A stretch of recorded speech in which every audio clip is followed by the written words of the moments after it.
We think too much and feel too little. More than machinery, we need humanity. More than cleverness, we need kindness and gentleness. Without these qualities, life will be violent and all will be lost.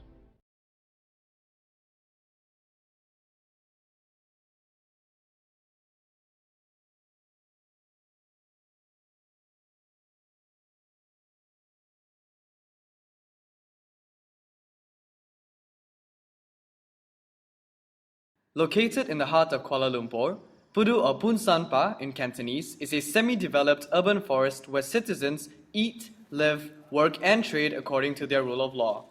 The core of Pudu, often eclipsed by the rapidly growing Bukit Bintang, is a complex maze of alleyways punctuated by hawker spaces, giving us a glimpse into the shadowy past of Kuala Lumpur. Kuala Lumpur suffered from a number of fires as the houses were made of wood and atap. In 1882, Sir Frank Swettenham, the first Resident General of the Federated Malay States, placed an order for Kuala Lumpur to be rebuilt with wider streets and buildings of bricks and tiles.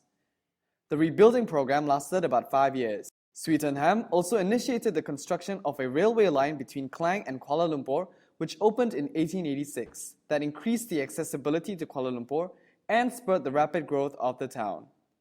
The population grew from 4,500 in 1884 to 20,000 in 1890. As the majority of Kuala Lumpur were composed of Chinese tin miners, they were relocated to the outskirts of the city. This resulted in Pudu being a more dense Chinese area. Fast forward to today, Jalan Pudu runs from the Pudurai bus terminal all the way up to Jalan Cheras. This area is no longer detached from its surroundings, but ethnically diverse. In fact, Pudu has become a magnet for contemporary migrants to seek refuge in, as it is one of Kuala Lumpur's affordable places. Over time, majority of the Chinese have moved out of the region due to job opportunities. Instead of working there, they have obtained the revenue to hire foreign workers to work around the area. This explains the relatively high percentage of foreign workers in Pudu, mainly of Burmese origins. The areas around our site are very diverse in terms of its building programs and typologies. There are mixed properties, residential buildings, educational institutions, commercial blocks, and many more. For the purpose of this site analysis, Pudu was divided into 3 different socially polarized zones. Zone 1 is located on the northeastern part of the site. It consists of diverse developments of Chinese shophouses, clinics, hardware stores, driving schools, banks, and a Chinese temple. The Chinese own most of the shophouses and hire foreigners to work there. Majority of the people in Zone 1 are white-collared workers who do not reside in the area. In terms of the age group, based on our observations, there are mostly working-class adults with a small percentage of school children. Zone 2 is located on the northwestern part of the site. It can be divided into 2 parts. Part A. The wholesale fashion area is similar to Zone 1 as it consists of many shops owned by the Chinese but run by foreign workers. Part B consists of low-cost flats with mostly Indian residents. The age group in Zone 2, based on our observations, consists of a balance of kids, teenagers, adults, and the elderly because of the presence of a residential area. Zone 3 is located on the southern part of the site. Shophouses, Chinese schools, and hawker stalls can also be found in the vicinity. A great number of pink-collared workers can be found in Zones 2 and 3. In Zone 3, there are more teenagers and adults that can be seen based on our observation. Since the town is predominantly pink-collared workers, it can be assumed that the residents of Pudu remain living and working there due to the lack of opportunity to achieve a better living quality outside of Pudu.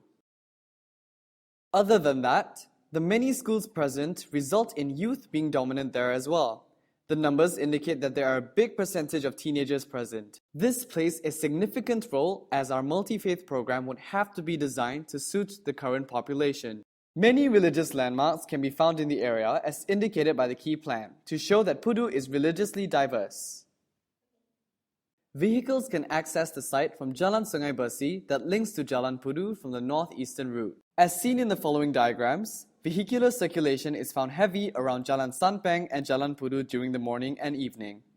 There is less traffic congestion in the streets of Pudu during the afternoon and night hours due to eateries nearby that draw the crowd away from Jalan Sanpeng. Some paths are created by the locals in the area to be used as shortcuts to access prominent landmarks, which can be seen in the following diagrams.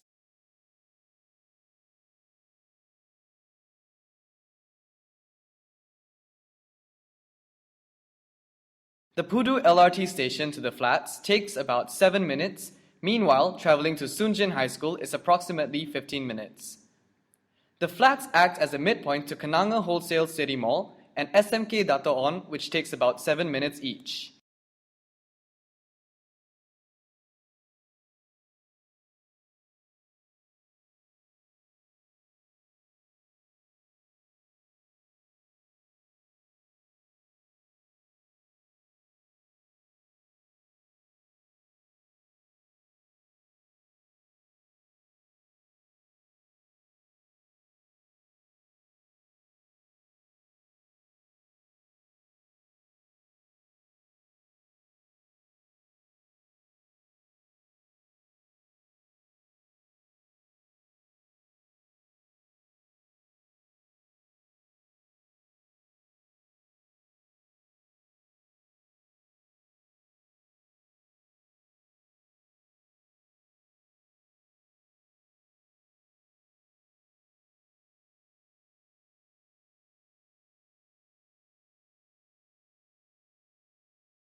Situated in an open car park, it is currently a barren site that faces Jalan Sanpeng, highlighted in red. It is convenient for people who commute by the Pudu LRT. Towards the north, the site faces a religious primary school, Sekolah Rendah Agama Aslahiyah. Pudu LRT can be seen from the eastern view of the site. Based on interviews, majority of the station's users are locals who take advantage of the easy access to travel to school or work. A Hindu temple is situated towards the northwest part of the site. Adjacent to the site, the telecom building stands out the most. Opposite the site reveals Jalan Sanpeng, home to a variety of eateries and another Hindu temple tucked neatly into the street. The northern stretch of Jalan Sanpeng's elevation shows government buildings adjacent to the site. On the far left, the LRT station can be seen, while directly behind the site are residential buildings. Behind the residential buildings is the commercial district. The southern stretch of the elevation shows a religious building alongside retail outlets. There is also a small section of a residential area next to a Tamil school.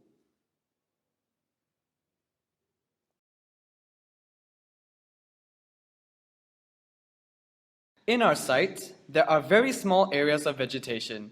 However, there are some prominent plants that can be identified, such as the Strombosia javanica, Sungkai, Bilungkaan, and the sacred fig, which in Hinduism and Buddhism is religiously significant, as they believe that devas or gods reside on the leaves and make them move. These are the raw data collected on Jalan Pudu's climate. The sun rises and sets at the frontage of our site, providing ample natural lighting to the area.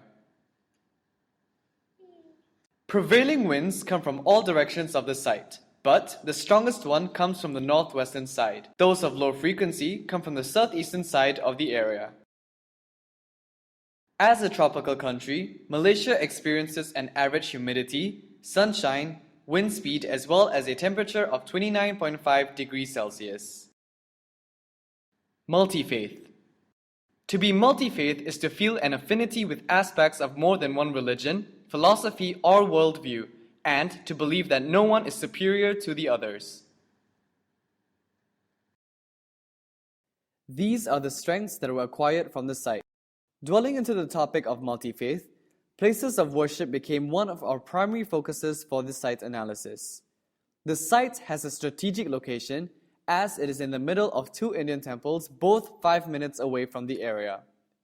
In addition, the site is also situated around the institutional district and government buildings.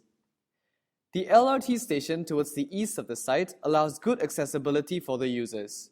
Weaknesses of the site include low-cost apartment flats that block out views towards the northwest. Visually, the area appears overly cluttered and busy. Another weakness is the Jalan Sanpeng's overall safety, as there have been many reports of snatch theft. There are plenty of opportunities that can be utilized for our design. As the site's target users are of different racial backgrounds, designing a multi-faith center can educate users on the importance of humanity and togetherness. The empty space around the site ensures the area does not appear overly cluttered. The smell caused by the poorly maintained river poses a great threat to the site. Lastly, the upcoming demolition of the low-cost flats will result in the displacement of current residents losing their homes as well as their jobs. What about the application of multi-faith in a local context? We would first have to understand how multi-faith centers are used internationally. One of the prominent and most successful multi-faith centers is the Derby Multi-Faith Center situated on Kettleston Road site of Derby campus. The Multi-Faith Center welcomes all religions and faiths and is open to staff and students. The university has long been involved in multi-faith work and holds the only chair of multi-faith studies. Great effort is put into promoting mutual acceptance and respect between the campus's close communities by constant activities hosted by the center. It adopts a number of charitable objectives such as education between different faiths and religions, the provision of scholarships, and assistance with expenses for any religious advisors practicing his or her faith at the center. However, implementing the idea of multi-faith in a more local context would have to be approached differently. A multi-faith center would be a catalyst to promote understanding in Pudu's demographically diverse community. The very core idea of a multi-faith center would be to conjure a sense of togetherness through a colorblind kaleidoscope. The multi-faith center can be many things: a learning center, an art center, even something as simple as a food hall. Ultimately, it's to bring awareness about our place in the community as human beings. We have so much to learn from one another, and through this program, we will no longer need to tolerate, but be able to accept each other.